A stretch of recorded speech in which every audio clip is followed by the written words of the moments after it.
শুভ সন্ধ্যা বন্ধুরা। আজ হলো 14 জুন রবিবার। আজকের সন্ধ্যার বিশেষ বিশেষ খবর হলো কয়েক ঘন্টার বৃষ্টিতেই জলমগ্ন শিলচর, চরম ভোগান্তিতে সাধারণ মানুষ, চুরির ঘটনায় তদন্তে নেমে সাফল্য পুলিশের, গ্রেফতার কিয়াম অভিজিৎ, কংগ্রেসের বর্ষিয়ান নেতা পবন খেরাকে ফের তলব করল আসাম পুলিশ। 3 জুলাই পবন খেরাকে ফের তলব ক্রাইম ব্রাঞ্চের। আবগারি আইনে সংশোধন এনে মদের দাম বৃদ্ধির সিদ্ধান্ত নিয়েছে রাজ্য সরকার। মদের দাম 7 থেকে 12% বাড়ছে 1 জুলাই থেকে। 6 বছরেও শুরু হয়নি বিচার প্রক্রিয়া, জামিন চেয়ে ফের আদালতের দ্বারস্থ শারজিল উমর। সীমান্ত জেলা থেকে মহানগর, জনসংখ্যার পরিবর্তনের খতিয়ান চাইল কেন্দ্র, কমিটিকে বিশেষ নির্দেশ স্বরাষ্ট্রমন্ত্রী অমিত শাহের। রাহুল গান্ধীর নেতৃত্বে 17 জুন থেকে দেশ জুড়ে ছাত্র সমাবেশ, প্রশ্ন ফাঁস ও পরীক্ষায় অনিয়মের বিরুদ্ধে পথে নামছে কংগ্রেস। সিভিল হাসপাতালে শীঘ্রই চালু হচ্ছে ক্রিটিক্যাল কেয়ার ইউনিট, দাবি কমিটির সাংবাদিক সম্মেলনে জমিদাতা ফেচাই মিয়ার স্বীকৃতি সহ বিভিন্ন সমস্যা নিয়ে আলোচনা। এবং সর্বশেষ খবরটি হলো নিট পরীক্ষায় একাধিক পরিবর্তন, বাড়ল সময়সীমা। এবারে শুনুন বিস্তারিত খবর। প্রতিদিনের গুরুত্বপূর্ণ খবরাখবর সবার আগে পেতে অবশ্যই ভিডিওটি শেয়ার করুন। আজ সকালে টানা কয়েক ঘন্টার বৃষ্টিতেই ফের জলমগ্ন হয়ে পড়েছে শিলচর শহরের বিস্তীর্ণ এলাকা। শহরের গুরুত্বপূর্ণ সড়ক হাইলাকান্দি রোডের national highway point, link road, Sunai road, Bilpar, Shyamaprasad road সহ একাধিক এলাকায় জলাবদ্ধতার সৃষ্টি হয়েছে। ফলে চরম দুর্ভোগের মুখে পড়েছেন পথচারী, ব্যবসায়ী এবং স্থানীয় বাসিন্দারা। বৃষ্টির জলে রাস্তা ডুবে যাওয়ায় স্বাভাবিক জনজীবন ব্যাহত হয়েছে। জলাবদ্ধতার কারণে রোগী পরিবহনকারী অ্যাম্বুলেন্স পরিষেবাও সমস্যার সম্মুখীন হচ্ছে। অনেক স্থানে রাস্তা ও নিকাশি নালা একাকার হয়ে যাওয়ায় যান চলাচল ঝুঁকিপূর্ণ হয়ে পড়েছে এবং বিভিন্ন এলাকায় যানজটেরও সৃষ্টি হয়েছে। স্থানীয় বাসিন্দাদের অভিযোগ, দীর্ঘদিন ধরে ড্রেনেজ ব্যবস্থার দুর্বলতা, অসম্পূর্ণ নিকাশি প্রকল্প এবং নিয়মিত ড্রেন পরিষ্কার না হওয়ার ফলেই সামান্য বৃষ্টিতেই শহরের বিভিন্ন অংশ জলমগ্ন হয়ে পড়ছে। পাশাপাশি ড্রেনে নির্বিচারে আবর্জনা ফেলার প্রবণতা পরিস্থিতিকে আরও জটিল করে তুলছে। ফলে বৃষ্টির জল দ্রুত নিষ্কাশিত না হয়ে রাস্তাঘাট ও বসতিপূর্ণ এলাকায় জমে থাকছে। বর্ষা মৌসুমের শুরুতেই শহরের এই পরিস্থিতি নিয়ে উদ্বেগ প্রকাশ করেছেন বাসিন্দারা। তাদের দাবি, জলাবদ্ধতার স্থায়ী সমাধানে আধুনিক ও কার্যকর ড্রেনেজ ব্যবস্থা গড়ে তোলার পাশাপাশি নিয়মিত নিকাশি নালা পরিষ্কারের উদ্যোগ গ্রহণ করা অত্যন্ত জরুরি। পরবর্তী খবরটি হলো শিলচর শহরের মেহেরপুর এলাকার একটি শিব মন্দিরে সংঘটিত চুরির ঘটনার তদন্তে গুরুত্বপূর্ণ সাফল্য অর্জন করেছে শিলচর পুলিশ। ঘটনার সঙ্গে জড়িত থাকার অভিযোগে 2 ব্যক্তিকে গ্রেফতার করা হয়েছে। ধৃতরা হলো গুঙ্গুর এলাকার বাসিন্দা আব্দুল বাসিত ওরফে কিয়াম এবং রংপুর শান্তিপাড়ার অভিজিৎ দাস ওরফে গান্ধী। পুলিশ সূত্রে জানা গেছে, গোপন সূত্রে প্রাপ্ত তথ্যের ভিত্তিতে অভিযান চালিয়ে মেহেরপুর এলাকায় স্কুটিতে করে যাওয়ার সময় 2 জনকে আটক করা হয়। তল্লাশি চালিয়ে তাদের কাছ থেকে নগদ 20,000 টাকা উদ্ধার করা হয়েছে। পাশাপাশি চুরির কাজে ব্যবহৃত হয়েছে বলে সন্দেহ করা 4টি প্লাস, 1টি শেকল, কয়েকটি রেঞ্জ, স্ক্রুড্রাইভার এবং 2টি বুজালি বাজেয়াপ্ত করেছে পুলিশ। পুলিশ জানিয়েছে, ধৃতদের জিজ্ঞাসাবাদ অব্যাহত রয়েছে। ঘটনার সঙ্গে আরও কেউ জড়িত রয়েছে কিনা তা খতিয়ে দেখা হচ্ছে। এই ঘটনার তদন্ত এখনও চলছে। পরবর্তী খবরটি হলো আবগারি আইনে সংশোধন এনে মদের দাম বৃদ্ধির সিদ্ধান্ত নিয়েছে রাজ্য সরকার। নতুন ব্যবস্থার অধীনে মিনিমাম গ্যারান্টিড রেভিনিউ অর্থাৎ এমজিআর বা ন্যূনতম নিশ্চিত রাজস্বের ধারণা চালু করা হয়েছে। এতে আগামী 1 জুলাই থেকে রাজ্যে মদের দাম 7 থেকে 12% পর্যন্ত বৃদ্ধি পেতে পারে। জারি করা এক সরকারি বিজ্ঞপ্তিতে জানানো হয়েছে, পাইকারি ও খুচরা 2 ধরনের লাইসেন্সধারীদের প্রতি আর্থিক বছরে নির্ধারিত এমজিআর জমা দিতে হবে। এই এমজিআর লাইসেন্স ফি এবং ভ্যাটের অতিরিক্ত হিসেবে আদায় করা হবে। নতুন নিয়ম অনুযায়ী লাইসেন্সধারীদের প্রতি ত্রৈমাসিকের শেষ দিনের মধ্যে নির্ধারিত এমজিআর জমা দেওয়া বাধ্যতামূলক। নির্ধারিত রাজস্ব আদায়ে ঘাটতি হলে বকেয়া অর্থের উপর 10% হারে জরিমানা দিতে হবে। বিজ্ঞপ্তিতে বলা হয়েছে, রাজ্যের সামগ্রিক রাজস্ব স্বার্থ বিবেচনা করে আগামী আর্থিক বছরের জন্য এমজিআর নির্ধারণ করবেন আবগারি কমিশনার। এই এমজিআর রাজ্য সরকারের অনুমোদন সাপেক্ষে কার্যকর হবে। এছাড়া আবগারি আইনের আরেকটি সংশোধনের মাধ্যমে অন লাইসেন্সধারী প্রতিষ্ঠানগুলিকে শুধুমাত্র ন্যূনতম 750 মিলিলিটারের সিল করা বোতল বিক্রির অনুমতি দেওয়া হয়েছে। এর চেয়ে কম ধারণ ক্ষমতার বোতল আর মজুত বা বিক্রি করা যাবে না। পরবর্তী খবরটি হলো 6 বছরেও শুরু হয়নি বিচার প্রক্রিয়া, জামিন চেয়ে ফের আদালতের দ্বারস্থ শারজিল উমর। 2020 সালের উত্তর পূর্ব দিল্লি দাঙ্গার বৃহত্তর ষড়যন্ত্র মামলায় ফের জামিনের আবেদন জানালেন সমাজকর্মী শারজিল ইমাম ও উমর খালিদ। 6 বছর ধরে কারাবন্দী থাকার পুরো মামলার বিচার প্রক্রিয়া উল্লেখযোগ্য অগ্রগতি হয়নি বলে তাদের আবেদনে দাবি করা হয়েছে। অতিরিক্ত দায়রা বিচারক সুমেদ সাইনির আদালতে নতুন করে এই জামিন আবেদন দাখিল করা হয়েছে। আদালত দিল্লি পুলিশের কাছে এ বিষয়ে জবাব তলব করেছে। মামলার পরবর্তী শুনানির দিন ধার্য হয়েছে 4 জুলাই। শারজিল ইমামের আবেদনে বলা হয়েছে, গত 6 বছর ধরে তিনি হেফাজতে রয়েছেন। চলতি বছরের 5 জানুয়ারি সুপ্রিম কোর্ট তার জামিনের আবেদন খারিজ করার পর মামলায় কোনো উল্লেখযোগ্য অগ্রগতি হয়নি। উল্লেখ্য, জানুয়ারিতে সুপ্রিম কোর্ট উমর খালিদ ও শারজিল ইমামের জামিনের আবেদন নাকচ করেছিল। একই মামলায় অভিযুক্ত আরও 5 জনকে অবশ্য জামিন দেওয়া হয়। শীর্ষ আদালতের বিচারপতি অরবিন্দ কুমার ও এন.বি. আঞ্জারিয়ার বেঞ্চ পর্যবেক্ষণে জানিয়েছিল, বেআইনি কার্যকলাপ প্রতিরোধ আইনের আওতায় উমর খালিদ ও শারজিল ইমামের বিরুদ্ধে প্রাথমিকভাবে মামলা গঠনের যথেষ্ট ভিত্তি রয়েছে। পাশাপাশি আদালত বলেছিল, এই মামলার সব অভিযুক্তের ভূমিকা এক স্তরের নয় এবং অংশগ্রহণের মাত্রাতেও পার্থক্য রয়েছে। পরবর্তী খবরটি হল, সীমান্ত জেলা থেকে মহানগর জনসংখ্যার পরিবর্তনের খতিয়ান চাইল কেন্দ্র, কমিটিকে বিশেষ নির্দেশ অমিত শাহের। দেশের বিভিন্ন অঞ্চলে জনসংখ্যার গঠনে কী ধরনের পরিবর্তন ঘটছে তা খতিয়ে দেখতে গঠিত উচ্চ পর্যায়ের কমিটিকে বিস্তারিত সমীক্ষার নির্দেশ দিলেন কেন্দ্রীয় স্বরাষ্ট্রমন্ত্রী অমিত শাহ। শনিবার কমিটির সদস্যদের সঙ্গে বৈঠকে তিনি বিশেষভাবে সীমান্তবর্তী জেলা, মহানগর এবং শিল্পাঞ্চল সংলগ্ন এলাকাগুলিতে জনসংখ্যার প্রবণতা বিশ্লেষণের উপর জোর দেন।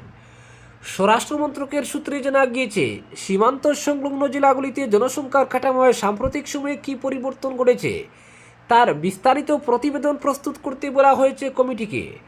পাশাপাশি নগরায়ন ও শিল্পায়নের প্রভাবে মহানগর এবং শহরতলির অঞ্চলেও জনসংখ্যাগত পরিবর্তনের কারণ ও প্রভাব পর্যালোচনা করা হবে। প্রসঙ্গত, গত মাসে কেন্দ্রীয় সরকার জনসংখ্যার গঠনগত পরিবর্তন নিয়ে সমীক্ষার জন্য একটি উচ্চ পর্যায়ের কমিটি গঠন করে অবসরপ্রাপ্ত বিচারপতি প্রকাশ প্রভাকর নাওলেকরের নেতৃত্বাধীন এই কমিটির দায়িত্ব হল দেশের বিভিন্ন অঞ্চলে জনসংখ্যার পরিবর্তনের কারণ অনুসন্ধান এবং তার সম্ভাব্য প্রভাব মূল্যায়ন করা। সরকারি সূত্রের দাবি, অবৈধ অনুপ্রবেশ, আন্তঃসীমান্ত চলাচল, অর্থনৈতিক কারণে স্থানান্তর, পরিবেশগত পরিবর্তন এবং অন্যান্য সামাজিক কারণ জনসংখ্যার গঠনে কতটা প্রভাব ফেলছে তা বৈজ্ঞানিক পদ্ধতিতে খতিয়ে দেখা হবে। বিভিন্ন ধর্মীয় ও সামাজিক সম্প্রদায়ের মধ্যে জনসংখ্যার প্রবণতায় কোনো অস্বাভাবিক পরিবর্তন দেখা গেলে তার কারণও বিশ্লেষণ করবে কমিটি। বৈঠকে অমিত শাহ জানান, জনসংখ্যাগত পরিবর্তনের প্রশ্নটি শুধু সামাজিক নয়, জাতীয় নিরাপত্তা, আইন শৃঙ্খলা, সীমান্ত সুরক্ষা এবং স্থানীয় সংস্কৃতি ও সমাজের সঙ্গেও ওতপ্রোতভাবে জড়িত। তাই এই বিষয়ে একটি বিস্তৃত ও তথ্যভিত্তিক মূল্যায়ন প্রয়োজন। কমিটির সদস্যদের মধ্যে রয়েছেন জনগণনা কমিশনার মৃত্যুঞ্জয় কুমার নারায়ণ, প্রাক্তন প্রশাসক দুর্গাশঙ্কর মিশ্র, প্রাক্তন পুলিশ আধিকারিক বালাজি শ্রীবাস্তব এবং অর্থনীতিবিদ সমীক্ষা রবি। স্বরাষ্ট্র মন্ত্রকের এক যুগ্ম সচিব সদস্য সচিব হিসেবে দায়িত্ব পালন করছেন। সরকারি বিবৃতিতে জানানো হয়েছে, সমীক্ষা শেষে কমিটি প্রয়োজনীয় নীতিগত, প্রশাসনিক ও আইনি সুপারিশ জমা দেবে। পাশাপাশি অবৈধ অভিবাসীদের শনাক্তকরণ, আটক এবং আইনানুগ পদ্ধতিতে নিজ দেশে ফেরত পাঠানোর জন্য একটি দীর্ঘমেয়াদী ও সুসংগঠিত কর্মপদ্ধতির প্রস্তাবও দেওয়ার কথা রয়েছে। পরবর্তী খবরটি হল, লোকসভায় বিরোধী দলনেতা রাহুল গান্ধীর নেতৃত্বে আগামী 17 জুন থেকে দেশ জুড়ে ছাত্র যুবদের নিয়ে ধারাবাহিক বৃহৎ সমাবেশের আয়োজন করতে চলেছে কংগ্রেস। একাধিক পরীক্ষায় অনিয়ম, প্রশ্ন ফাঁস এবং যুব সমাজের নানা সমস্যাকে সামনে রেখেই এই কর্মসূচি নেওয়া হয়েছে বলে জানিয়েছে দল। কংগ্রেসের সাধারণ সম্পাদক কেসি বেণুগোপাল জানান, প্রথম সমাবেশ হবে 17 জুন কোটায়, এরপর 10 জুলাই এলাহাবাদ, 11 জুলাই পাটনা এবং 14 জুলাই দিল্লিতে কর্মসূচি অনুষ্ঠিত হবে। এসব সমাবেশে ছাত্রছাত্রী, চাকরি প্রার্থী, যুব সংগঠনের প্রতিনিধি, শিক্ষাবিদ এবং পরীক্ষায় অনিয়মের শিকার ব্যক্তিরা অংশ নেবেন। বেণুগোপালের দাবি, রাহুল গান্ধীর আহ্বানকে সামনে রেখে সারা দেশে ব্যাপক প্রচার চালানো হবে। জাতীয় ছাত্র সংগঠন, যুব কংগ্রেস, প্রদেশ কংগ্রেস কমিটি, জেলা কংগ্রেস কমিটি এবং স্থানীয় ইউনিটগুলিকে এই কর্মসূচিতে সক্রিয়ভাবে যুক্ত করা হবে। পাশাপাশি শিক্ষা প্রতিষ্ঠান, কোচিং সেন্টার ও যুব সমাজের মধ্যে সরাসরি যোগাযোগ, সামাজিক মাধ্যমে প্রচার এবং বিভিন্ন জনসংযোগ কর্মসূচিরও আয়োজন করা হবে। কংগ্রেসের মতে দুর্নীতি, প্রশাসনিক ব্যর্থতা এবং রাজনৈতিক উদাসীনতার কারণে দেশের তরুণ প্রজন্মের ভবিষ্যৎ ক্ষতিগ্রস্ত হচ্ছে। সেই কারণেই রাজনৈতিক মতভেদ বলে ছাত্র যুবদের এক মঞ্চে আনার চেষ্টা করা হবে। পরীক্ষায় অনিয়ম ও প্রশ্নফাঁসের কারণে ক্ষতিগ্রস্তদের অভিজ্ঞতা তুলে ধরার সুযোগও থাকবে এই কর্মসূচিতে। দলের পক্ষ থেকে জানানো হয়েছে, রাহুল গান্ধী দীর্ঘদিন ধরেই নিট পরীক্ষায় প্রশ্নফাঁস চক্রের সঙ্গে যুক্তদের বিরুদ্ধে কঠোর আইনি ব্যবস্থা এবং কেন্দ্রীয় শিক্ষামন্ত্রীর জবাবদিহির দাবি জানিয়ে আসছেন। এই আন্দোলনের মাধ্যমে সেই দাবিগুলিকেই আরও জোরালোভাবে তুলে ধরা হবে। বেণুগোপালের বক্তব্য, মেধা, স্বচ্ছতা এবং সমান সুযোগের প্রশ্নে রাহুল গান্ধী বিষয়টিকে জাতীয় গুরুত্বের ইস্যু হিসেবে তুলে ধরেছেন। সেই লক্ষ্যেই দেশব্যাপী এই আন্দোলন সংগঠিত করা হচ্ছে। পরবর্তী খবরটি হলো, সিভিল হাসপাতালে শীঘ্রই চালু হচ্ছে ক্রিটিক্যাল কেয়ার ইউনিট। 150 বছরের প্রাচীন ও ঐতিহ্যবাহী শিলচর সিভিল হাসপাতাল পুনরায় তার স্বমহিমায় ফিরতে শুরু করেছে। পরিকাঠামোর আমূল পরিবর্তন এবং চিকিৎসা পরিষেবার মানোন্নয়নে এই অঞ্চলের সাধারণ রোগীদের কাছে এটি ফের এক নির্ভরযোগ্য আশ্রয়ে পরিণত হচ্ছে।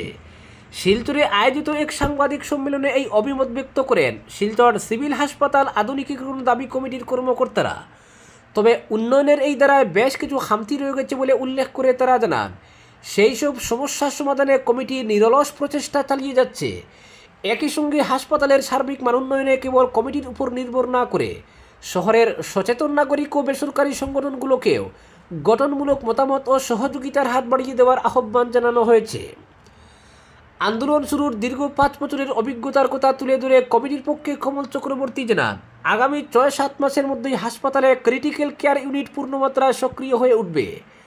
পাশাপাশি জাইকার অর্থায়নে 150 শয্যা বিশিষ্ট নতুন হাসপাতাল ভবন নির্মাণের কাজ দ্রুত গতিতে এগোচ্ছে। নির্ধারিত 2.5 বছর সময়ের অনেক আগেই এই প্রকল্পের কাজ সমাপ্ত হবে বলে তারা আশাবাদী। বিশেষজ্ঞ চিকিৎসক নিয়োগের ক্ষেত্রেও ইতিবাচক অগ্রগতি লক্ষ্য করা যাচ্ছে। একসময় জঙ্গল ও জলমগ্নতায় জর্জরিত এই হাসপাতালটি আজ শহরের অন্যতম সক্রিয় সরকারি স্বাস্থ্য প্রতিষ্ঠানে রূপান্তরিত হচ্ছে। পরবর্তী খবরটি হলো, আসন্ন নিট স্নাতক স্তরের পুনঃ পরীক্ষাকে সামনে রেখে একাধিক গুরুত্বপূর্ণ পরিবর্তনের ঘোষণা করল জাতীয় পরীক্ষা সংস্থা অর্থাৎ এনটিএ। পরীক্ষার্থীদের সুবিধা এবং পরীক্ষা পদ্ধতিকে আরও স্বচ্ছ ও নিরপেক্ষ করতে এই সিদ্ধান্ত নেওয়া হয়েছে বলে জানিয়েছে সংস্থাটি। আগামী 21 জুন অনুষ্ঠিত হতে চলা নিট পরীক্ষার ক্ষেত্রে সবচেয়ে উল্লেখযোগ্য পরিবর্তন হলো পরীক্ষার সময়সীমা বৃদ্ধি। আগের নির্ধারিত সময়ের তুলনায় অতিরিক্ত 15 মিনিট যোগ করা হয়েছে। ফলে পরীক্ষার্থীরা এবার মোট 3 ঘন্টা 15 মিনিট বা 195 মিনিট সময় পাবেন।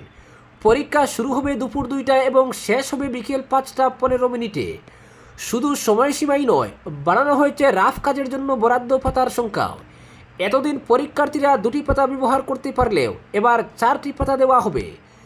ফলে প্রশ্ন সমাধানের সময় হিসাব নিকাশ বা খসড়া কাজ করার ক্ষেত্রে বাড়তি সুবিধা মিলবে। প্রশ্নপত্রের বুকলেটের বিন্যাসে পরিবর্তন আনা হয়েছে। বিশেষ করে বাঁহাতি পরীক্ষার্থীদের সুবিধার কথা মাথায় রেখে এই সিদ্ধান্ত নেওয়া হয়েছে। আগে রাফ কাজের জন্য নির্ধারিত পৃষ্ঠাগুলি প্রশ্নপত্রের একেবারে শেষে থাকত। নতুন নিয়মে প্রশ্নপত্রের শুরুতে 2টি এবং শেষে 2টি পাতা রাখা হয়েছে। ইংরেজির পাশাপাশি সব আঞ্চলিক ভাষার প্রশ্নপত্রেই এই নতুন বিন্যাস কার্যকর হবে। এদিকে বিশেষভাবে সক্ষম পরীক্ষার্থীদের জন্য নতুন উদ্যোগ নিয়েছে জাতীয় পরীক্ষা সংস্থা। পরীক্ষায় সহায়ক লেখক বা রাইটারের প্রয়োজন হলে তার জন্য পৃথক আবেদনপত্র জমা দেওয়ার ব্যবস্থা চালু করা হয়েছে। নির্দিষ্ট পোর্টালের মাধ্যমে প্রয়োজনীয় নথি ও তথ্য জমা দিতে পারবেন পরীক্ষার্থীরা। সংস্থার দাবি, পরীক্ষার পরিচালনায় স্বচ্ছতা বজায় রাখা এবং পরীক্ষার্থীদের জন্য আরও সুবিধাজনক পরিবেশ গড়ে তুলতেই এই পরিবর্তনগুলি করা হয়েছে। আজকের বিশেষ সংবাদ এখানেই সমাপ্ত।